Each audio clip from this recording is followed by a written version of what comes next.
Good morning, everyone. If you would turn to the 27th chapter of the book of Acts, we'll pick up here.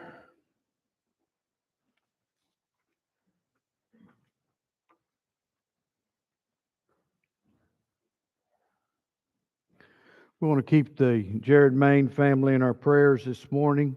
Jared texted me about 9 o'clock and said that Lucy's grandmother had passed away this morning, and so uh, that's all the information that I have at this point, but let's be mindful of them. I'm grateful to see all of you this morning, and so let's go to God in prayer, and then we'll turn our attention to the text this morning. Our God and Father in heaven, we are thankful for this first day of the week. Come together and to have this Bible class, and we're thankful for all the teaching that is ongoing in the back, and we ask your blessings to be upon us as we strive to handle your word correctly. Grateful for the opportunities to be together on the first day of the week, to encourage and help one another and to worship you as you would have us to. Father, we pray for those that are dealing with the loss of loved ones, especially this morning. We're mindful of Sister Lucy and the passing of her grandmother. We ask your blessings to be upon Lucy and her family. Father, may we be a means of comfort and support to them at this time of loss. Father, as we go through our studies, we pray that much will be done as we apply your word to our life. Thank you so much for your son, Jesus, all that he makes possible for us, and it's in his name we pray. Amen. All right, Acts 27, as we started out. And we're looking, wasn't last Wednesday, but it was the, I guess, Sunday before. And Paul has now had his hearing, if you want to call it that, as he was there before Agrippa II. And now he has made his speech. The end of that 26th chapter, we see where Felix, should say Festus, is now going to charge Paul with being mad. And he says, your much learning has made you mad, made you crazy. As Brother Ken brought up when we were in that section, that is the word, Greek word from which we get the term maniac, or someone that has lost their mind. And so he says, you're mad. Your much learning has made you mad. And Paul says, I'm not mad, most noble Festus. I've not lost my mind, but I am declaring to you things that are the truth. So they decide and they continue to debate this issue, and they come to the end of chapter 26, and they declare that Paul, if he had not made the appeal to Caesar, they could set him free.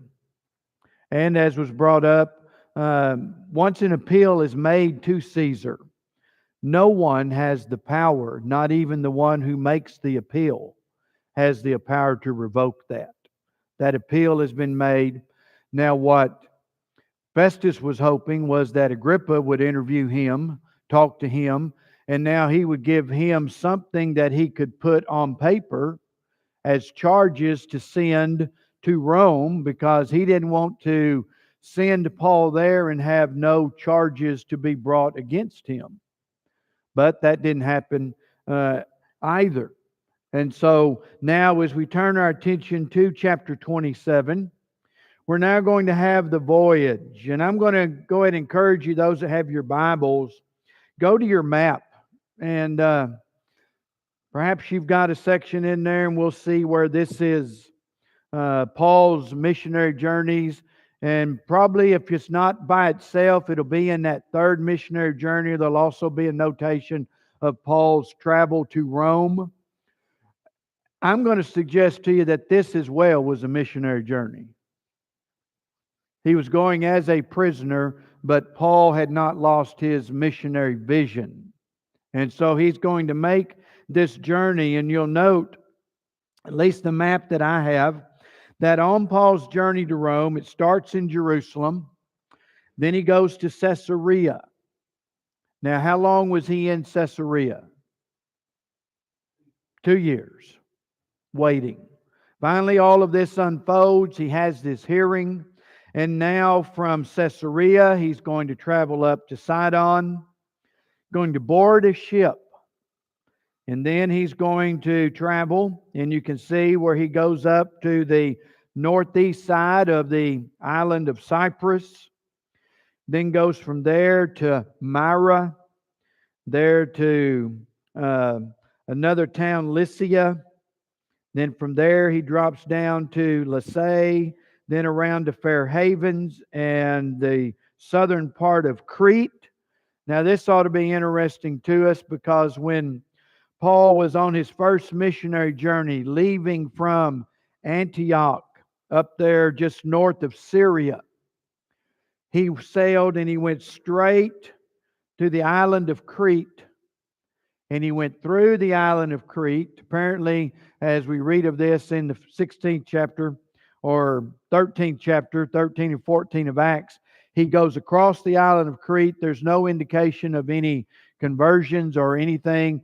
They exit the other side of the island and they turn and continue their journey. And then when Paul is coming back, then we're going to see he comes, and being in a rush to get to Jerusalem on the third missionary journey, he just sails straight across, doesn't stop at Crete, but he just goes straight across there, straight to Jerusalem. Now, we see in this particular trip that he stops at Fair Havens and he stops at Lasea, and then he's going to make the journey. And notice the trek. When he leaves the island of Crete and is making his way toward Malta, does your map do this? Mine does. Why? Why is he doing? Why is all of this taking place, folks? If you look, he's in open water. What's causing all of this? Current and wind. But what does this tell us? How in the world can a man drawing a map thousands of years after this record is recorded, how can he draw a map like that?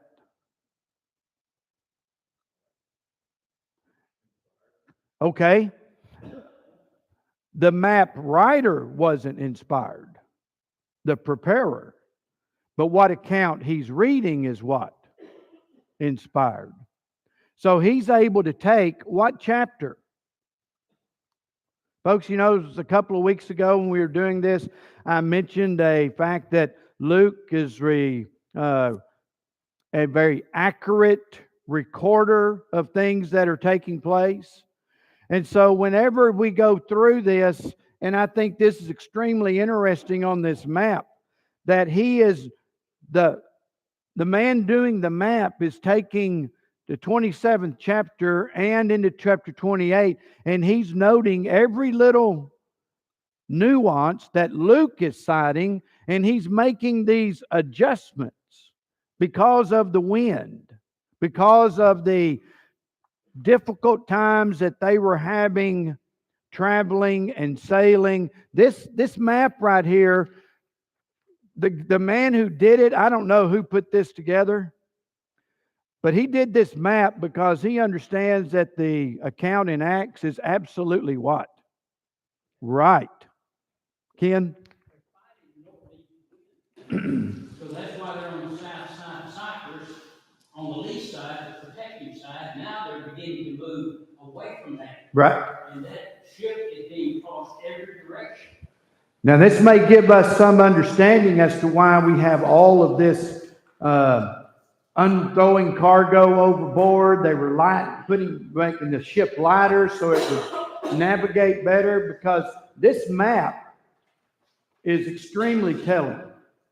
Because if we had drawn this and if it had just been saying, well, he's going from here straight to there, then we'd have just drawn a straight line. I meant northwest and west, not northeast. Right. All right, Sheb. Were these the ships that were powered by the slaves and down in the hold, the big oars and all that? Was it the This is, from everything I've read, this is just sails. No oarsmen at all. This is just sails. And the Romans, from everything that I've read, they had predominantly two-mast ships. Now, there were those that had three masts, but from everything I've read, the Romans predominantly used two-mast ships. Now, this could have been three, but the point of this map here is this is highly supportive of everything we're going to read, and this gives us some indication as to how this trip was. You know, I think about myself. I'm not a seagoer. I'm a landlubber. And I get on a ship, you're going to see me, and I mean, I'm not opposed to going on a ship, but if you see me on board a ship, I've got a patch here, I got a patch here, I got a patch here. Why? Seasick. Just looking at this little track, I kind of get nauseous. Now, I can only imagine what it would be like to have been on that ship, to be tossed to and fro. And when Paul says, you know, we're going to read it in a little bit, we don't need to be launching out. We need to stay right here. And so there's a council that groups gathered up, they consider, and they decide to go against Paul's advice, and they're going to take off and go anyway. And then eventually, after some few days, then Paul's going to have his what? I told you so. You should have stayed where we were. You should have stayed. But let's notice now. Back again now to chapter 27. And when it was decided that we should sail to Italy. So now he's made his appeal to Rome, to Caesar, and that's where he's going. And now there were other prisoners that were there. They were put in charge of one centurion by the name of Julius. And now he's going to be the one that's in charge of Paul and other prisoners that are being transported.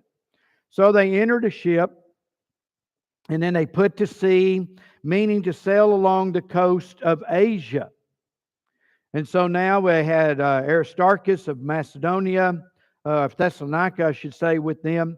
The next day we landed at Sidon. So notice they left out of Caesarea, they went up the coast, and the first place they came to was Sidon. Now, Julius treated Paul kindly here and gave him liberty to go to his friends and receive care. As we stated the last time we were together, just by way of reminder for us all, there's some thought that perhaps Paul had gotten sick or needed some kind of medical attention. And so he was able to go receive care. Verse 4, when we had put to sea from there, we sailed under the shelter of Cyprus. And now they are going to do that because the winds were contrary. And when we had sailed over the sea, which is off Cilicia and Pamphylia, now you can track that out on your map, we came to Myra, a city of Lycia. And there the centurion found an Alexandrian ship sailing to Italy, and he put us on board. So when you go on your map and you get to this point right here, then he's going to change ships. And so now the centurion found another ship, and they put them on board, and now they're going to sail slowly, many days, and with difficulty, they came to Cnidus. Now just look at your map. Let me see here.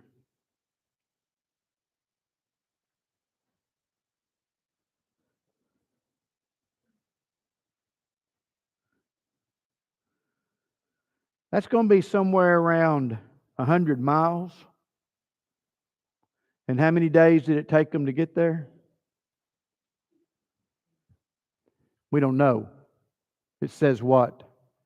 Many. After many days of slow sailing, they finally have arrived there. And so now the wind was not permitting us to proceed.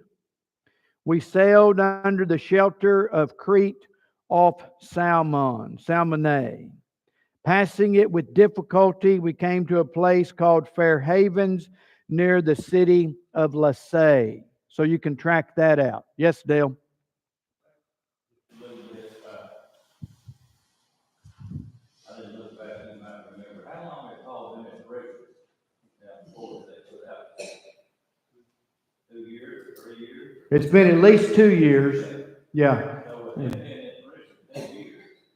He probably wasn't in real good health when he got out. Well, he might not have been.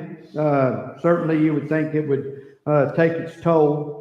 And yeah, that could very well be the reason why he needed to get attention. Or if it was me, the reality is he sailed that far, he needed some what? He needed some seasick patches. He needed something to try to calm that nausea. And so now when he had sailed, now they finally arrived at Fair Havens near the city of Lasea. Now, what I want to just say here is, from what we know and from what this map reveals, they haven't even hit the hard part of the journey yet. It is fixing to get a lot rougher. So, notice, now when much time had been spent and sailing was now dangerous because the fast was already over, so the time of the year for sailing had already passed. Now Paul advised them, saying, "Men, I perceive that this voyage will end with disaster and much loss, not only of the cargo and ship, but also our lives." Nevertheless, notice the centurion, now that would be who? Julius.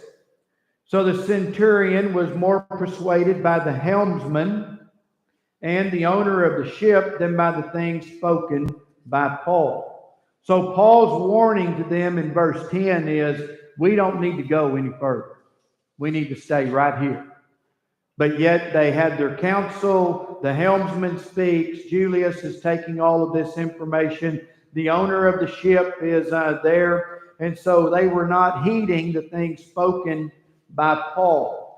Now verse 12 says, and because the harbor was not suitable to winter in, the majority advised to set sail from there also, if by any means they could reach Phoenix, a harbor of Crete, opening toward the southwest and northwest, and winter there. So now from a standpoint of why did they not listen to Paul?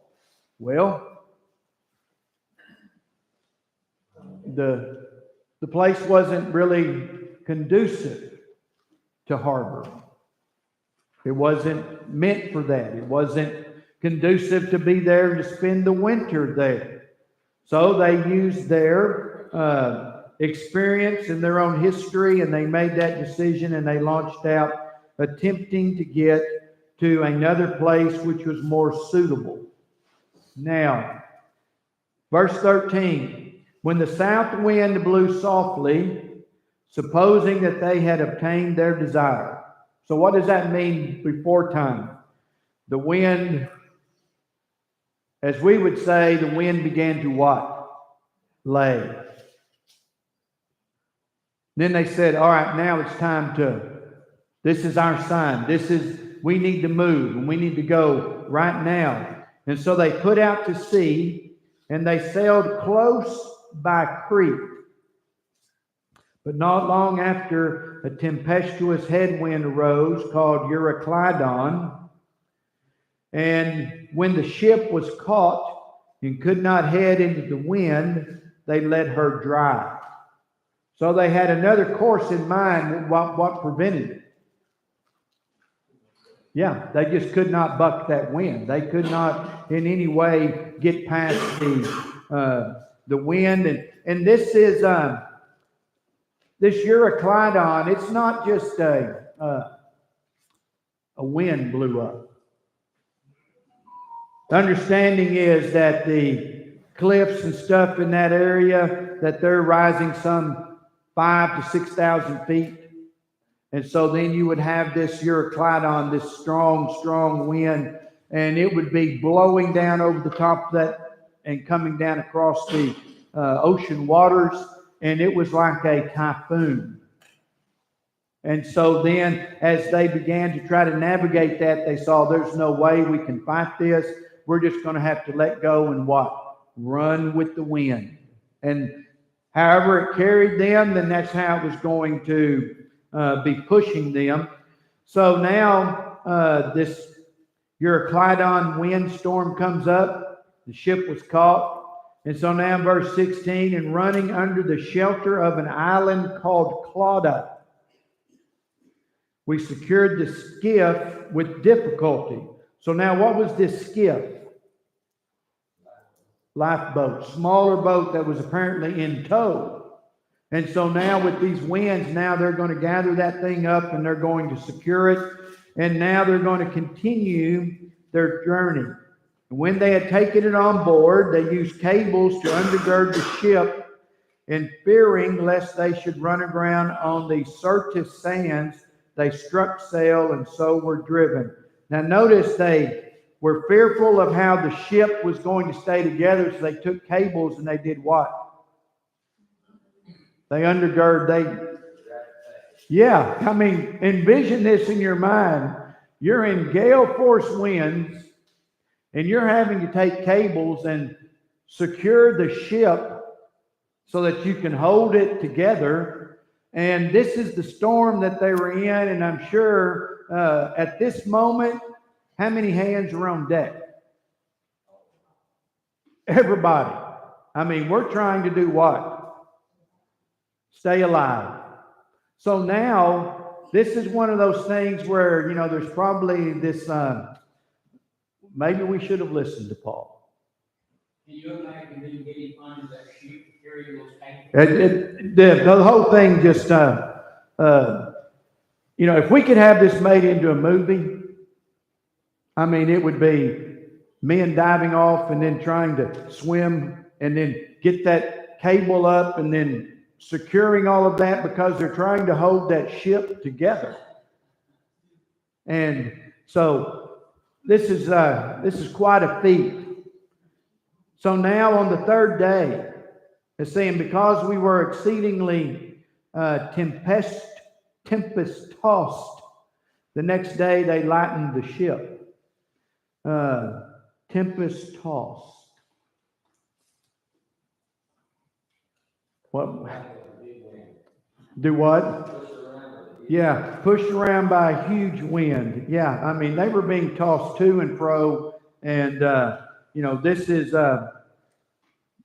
one of those moments where, you know, these guys were using every ounce of ability they had, every ounce of knowledge they had to keep this ship intact. Yes. Being in the grip of a storm. Yeah, being in the grip. Yeah. So at the very best, this was life-threatening. I mean, this was life or death.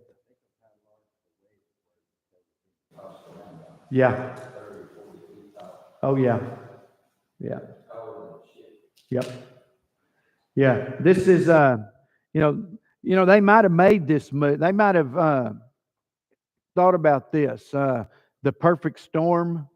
Any of y'all ever seen that movie where these guys are out on this ship? And so then, you know, they get all of this prognostication of what all's going to happen. And by the time they get all of that, it's what?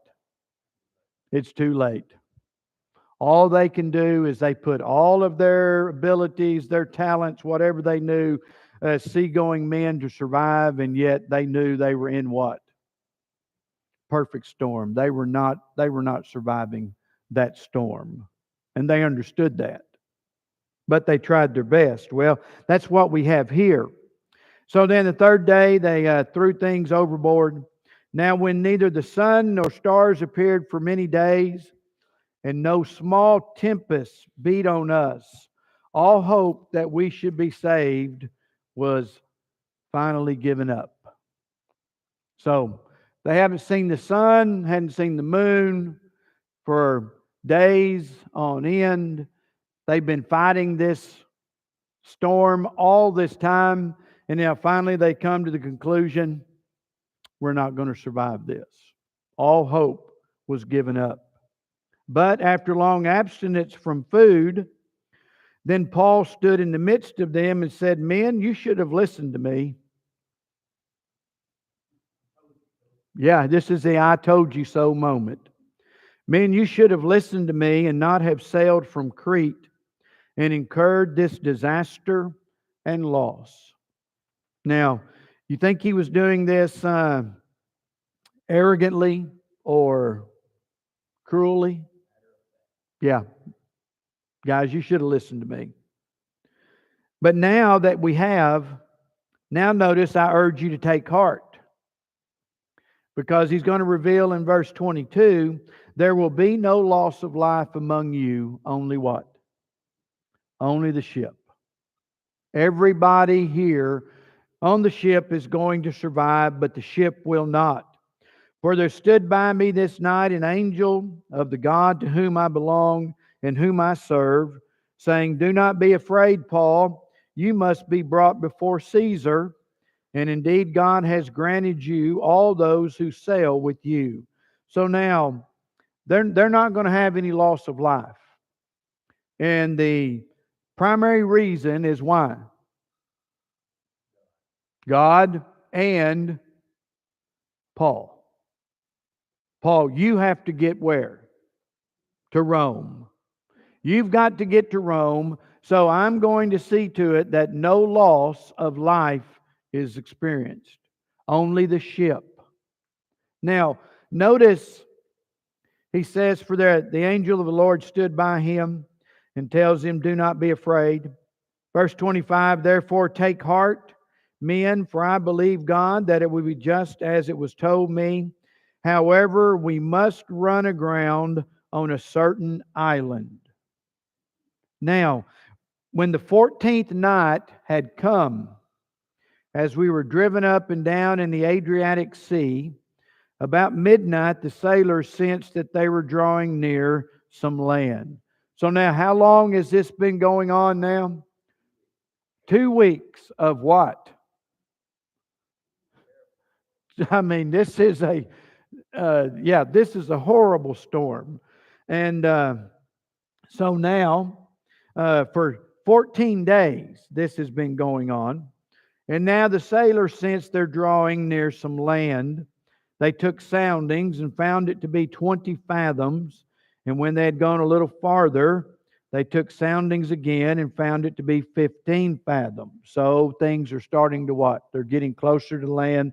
Here comes the bottom of the ocean as it's now coming up to them. So they're taking their soundings. And then, fearing lest we should run aground on the rocks, they dropped 4 anchors from the stern and prayed for day to come. And as the sailors were seeking to escape from the ship, when they had let down the skiff into the sea under pretense of letting out anchors from the prow, Paul said to the centurion and the soldiers that unless these men stay in the ship, you cannot be saved. So these men were now trying to what? Escape. They're trying to find a way off that ship. So then the soldiers cut away the ropes of the skiff and let it fall off. So they got rid of that lifeboat. And as day was about to dawn, Paul implored them to take food, saying, Today is the 14th day. You have waited and continued without food and eaten nothing. Therefore, I urge you to take nourishment, for this is for your survival, since not a hair will fall from the head of any of you. And when he had said these things, he took bread and gave thanks to God in the presence of them all. And when he had broken it, he began to eat. Then they were all encouraged and also took food themselves. And in all, we were 276 persons on the ship. Grumpy men? Hopefully thankful men. They might have been grumpy. I'd have been grumpy if I hadn't eaten after 2 weeks. Yeah. And I'd have been grumpy because, why did they not eat? That's the first thing that comes into my mind because, I've been seasick a couple of times, and that's the last thing I wanted to do was eat. But two, they were also busy trying to what? Stay alive. So now, Paul says, take heart, eat. No one's going to be lost. But this tells us somewhat of the size of this ship. This was a sizable ship to have 276 persons on the ship, plus what? All the cargo and everything that they were carrying. So now when they had eaten, they lightened the ship and threw out the wheat into the sea.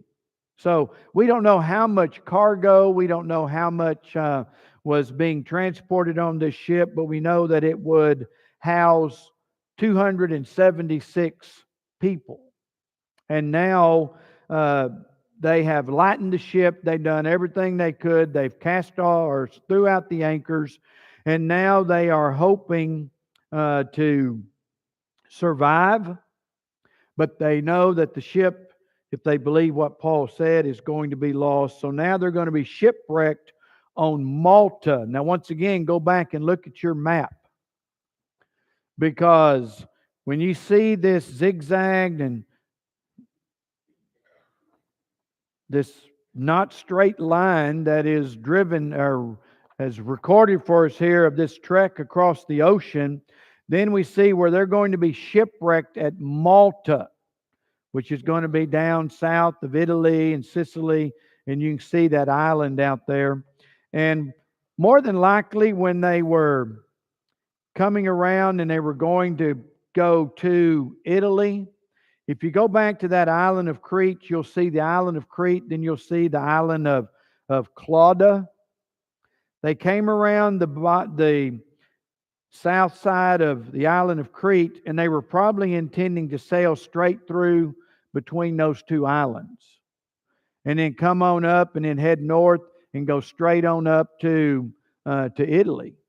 But because of the contrary winds and this Euroclydon storm that they were having to deal with, they were unable to do that. So they were trying to navigate themselves, and finally now they're going to come run aground on the island of Malta. Now, verse 39, when it was day, they did not recognize the land, but they observed a bay with the beach, onto which they planned to run the ship if possible.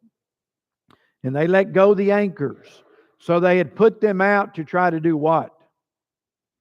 Slow themselves. Now they see that they have land in sight. Though they didn't recognize it, they wanted to run aground. Running aground was better than staying where?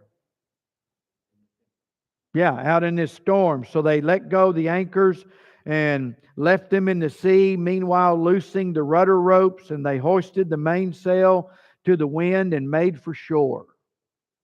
But striking a place where two seas met, they ran the ship aground, and the prow struck fast and remained immovable, but the stern was being broken up by the violence of the waves. And the soldiers' plan was to kill the prisoners, lest any of them should swim away and escape.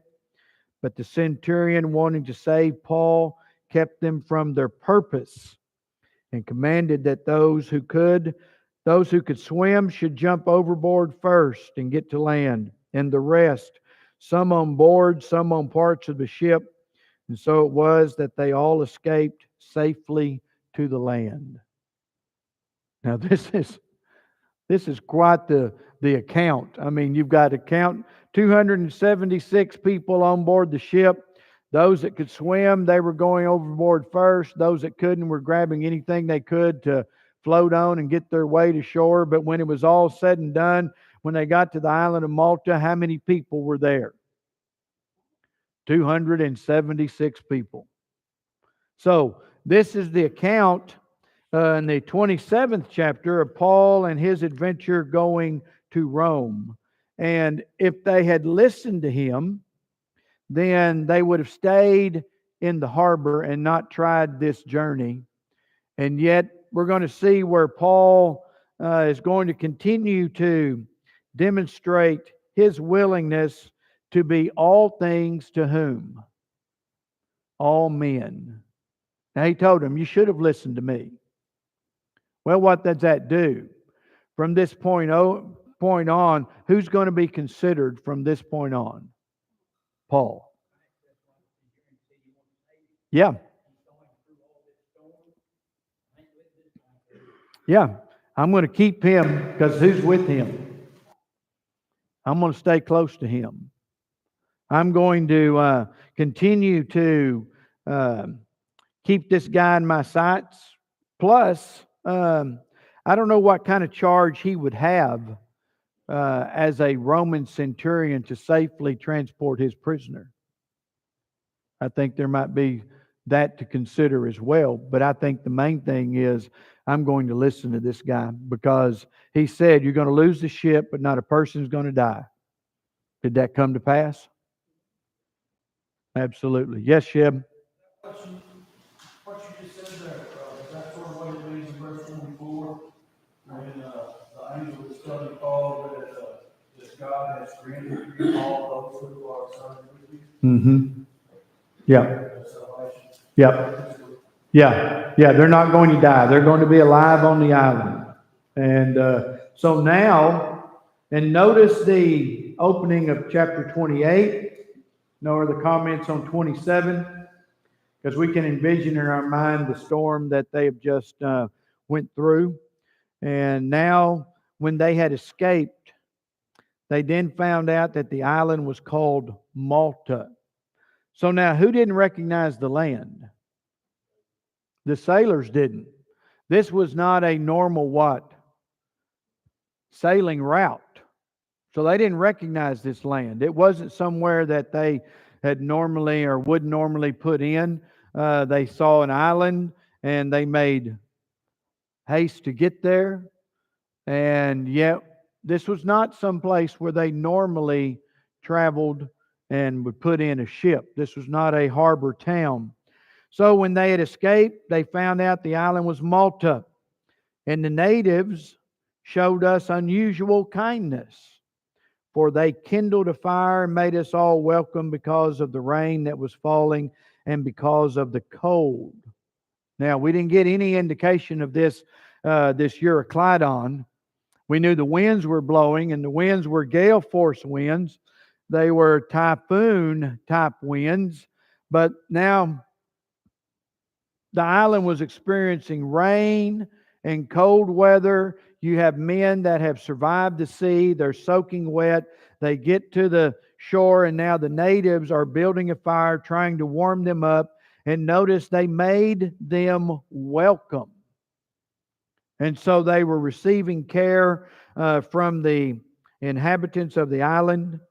But notice verse 3, when Paul had gathered a bundle of sticks and laid them on the fire, a viper came out because of the heat and fastened on his hand.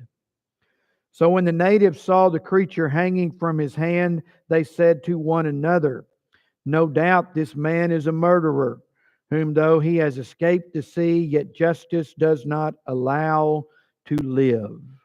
So we have the event of Paul being snake bit on the island of Malta. And so he's gathered up sticks of wood and he's going to put them on the fire to continue to keep it going. And the snake comes out and bites him. And now the natives are just thinking, well, we're going to sit back and watch this man die. And in their mind, he must have done something horribly. He has somehow escaped the sea, and now other things are going to take care of him. And they saw the snake, the viper, hanging from his hand. Now, having experienced that, not my hand, but my foot, I can envision that. And I can envision when they were talking about the swelling and all of that that's going to take place. And I never thought I was going to die, but I can kind of relate to what Paul is going through here. So now he shook the creature off into the fire and suffered no harm. Well, I can't relate to that. However, they were expecting that he should swell up or suddenly fall down dead. But after they had looked for a long time and saw no harm come to him, they changed their minds and said that he was a god. So he goes from a murderer to a god in what? Just seemed like a matter of minutes. So, okay, he's gone from a murderer to being God. And so now he's going to continue to carry on his duties there on the island, caring for the people and caring for them all. And then he's going to eventually make his way to Rome. So we'll pick up in verse 7 and continue on and finish the book of Acts, hopefully Wednesday night. So as we continue to look at the journeys of Paul, then we'll find him eventually in Rome. All right. Thank you, folks. Yes.